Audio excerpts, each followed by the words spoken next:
प्यारे श्रोताओं, आज हम आपको सुनाने वाले हैं शनिवार व्रत कथा।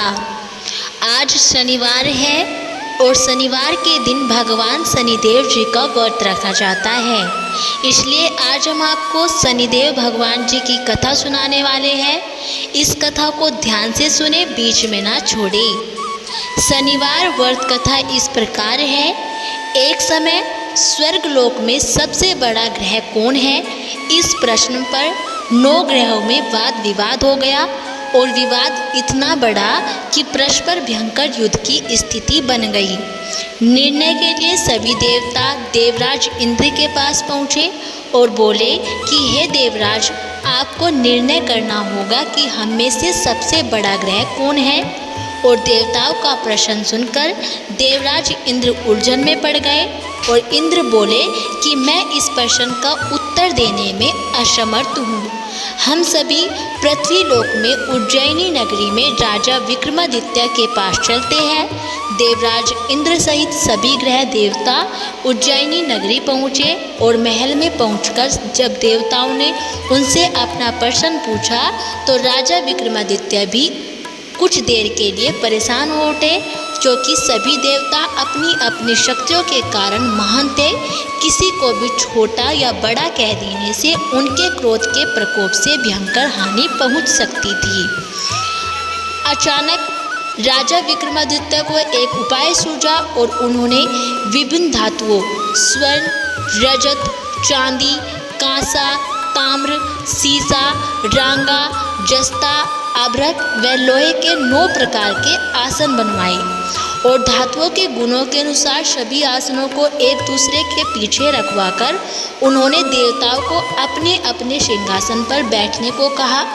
देवताओं के बैठने के बाद राजा विक्रमादित्य ने कहा कि आपका निर्णय तो स्वयं हो गया। जो सबसे पहले सिंहासन पर विराजमान है वही सबसे बड़ा ग्रह है। राजा विक्रमादित्य के निर्णय को सुनकर शनि देवता ने सबसे पीछे आसन पर बैठने के कारण अपने को छोटा जानकर क्रोधित होकर कहा कि राजा विक्रमादित्य, तुमने मुझे सबसे पीछे बैठाकर मेरा अपमान किया है। तुम मेरी शक्तियों से परिचित नहीं हो, मैं तुम्हारा सर्वनाश कर दूंगा।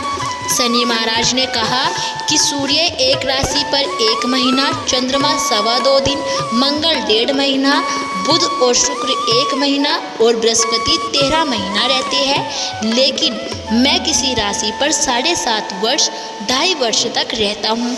बड़े बड़े देवताओं को मैंने अपने प्रकोप से पीड़ित किया है। राम को 7.5 के कारण ही वन में जाकर रहना पड़ा था और रावण को 7.5 के कारण युद्ध में मृत्यु का शिकार बनना पड़ा था। राजा, अब तू भी मेरे प्रकोप से नहीं बच सकेगा। इसके बाद अन्य ग्रहों के देवता तो प्रसन्नता के साथ चले गए, परंतु शनि महाराज बड़े क्रोध के साथ वहां से विदा हुए। राजा विक्रमादित्य पहले की तरह ही न्याय करते रहे और उनके राज्य में सभी स्त्री पुरुष बहुत ही आनंद से जीवन यापन कर रहे थे। कुछ दिन ऐसे ही बीत गए और उधर शनि देवता अपने अपमान को भूले नहीं थे और विक्रमादित्य से बदला लेने के लिए एक दिन शनि देव ने घोड़े के व्यापारी का रूप धारण किया और बहुत से घोड़ों के साथ उज्जैनी नगरी पहुंचे और राजा विक्रमादित्य ने राज्य में किसी घोड़े के व्यापारी के आने का समाचार सुना तो अपने अश्वपाल को कुछ घोड़े खरीदने के लिए भेजा। घोड़े बहुत ही कीमती थे और अश्वपाल ने जब वापस लौटकर इस संबंध में बताया तो राजा विक्रमादित्य ने स्वयं आकर एक सुंदर व शक्तिशाली घोड़े को पसंद किया। घोड़े की चाल देखने के लिए राजा उस घोड़े पर सवार हुए तो वह घोड़ा बिजली की गति से दौड़ पड़ा और तेजी से दौड़ता घोड़ा राजा को दूर एक जंगल में ले गया और फिर राजा को वहां गिराकर जंगल में कहीं गायब हो गया और राजा अपने नगर को लौटने के लिए जंगल में भटकने लगा, लेकिन उन्हें लौटने का कोई रास्ता नहीं मिला और राजा को भूख प्यास लगाई थी। बहुत घूमने पर उसे एक चरवाया मिला और राजा ने उससे पानी मांगा।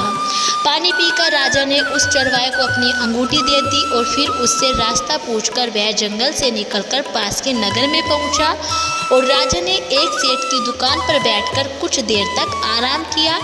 और उस सेठ ने राजा से बातचीत की तो राजा ने उसे बताया कि मैं उज्जैनी नगरी से आया हूँ।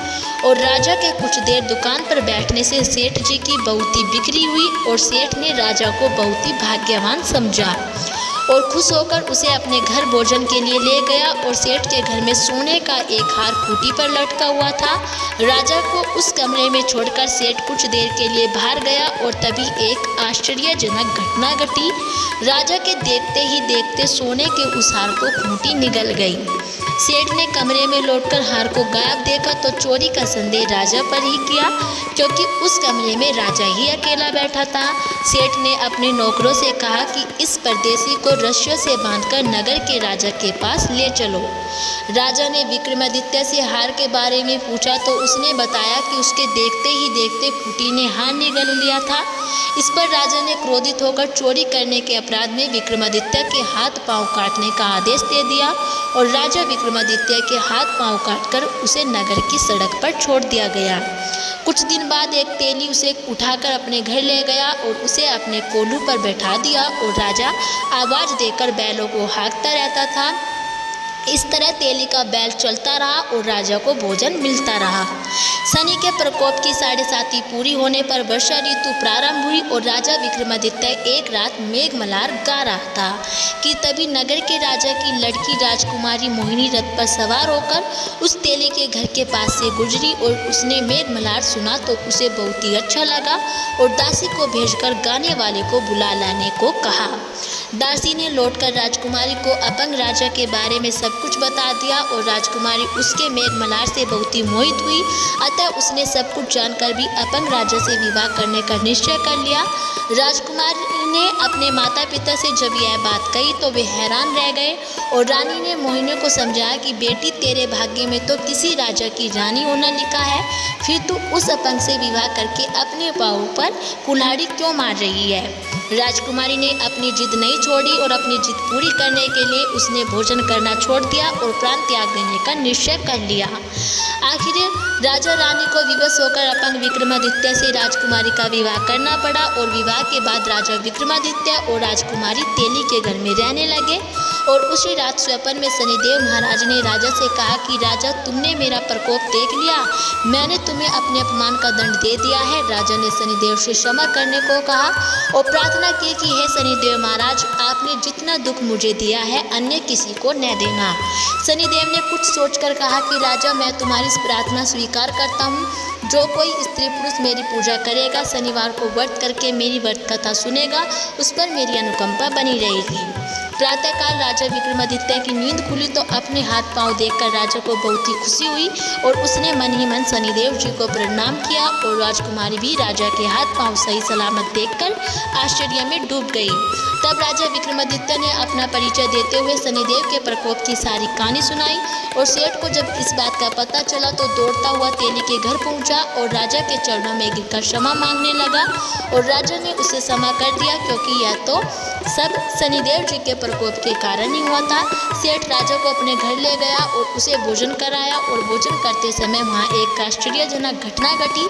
सबके देखते ही देखते उस खूंटी ने हार उगल दिया और सेठ जी ने अपनी बेटी का विवाह भी राजा के साथ कर दिया और बहुत से स्वर्ण आभूषण धन आदि देकर राजा को विदा किया। और राजा विक्रमादित्य राजकुमारी मोहिनी और सेठ की बेटी के साथ उज्जैनी नगरी पहुंचे तो नगरवासियों ने हर्ष से उनका स्वागत किया और अगले दिन राजा विक्रमादित्य ने पूरे राज्य में घोषणा कराई कि शनिदेव सब देवों में सर्वश्रेष्ठ है और प्रत्येक स्त्री पुरुष शनिवार को उनका व्रत करे और व्रत कथा अवश्य सुने।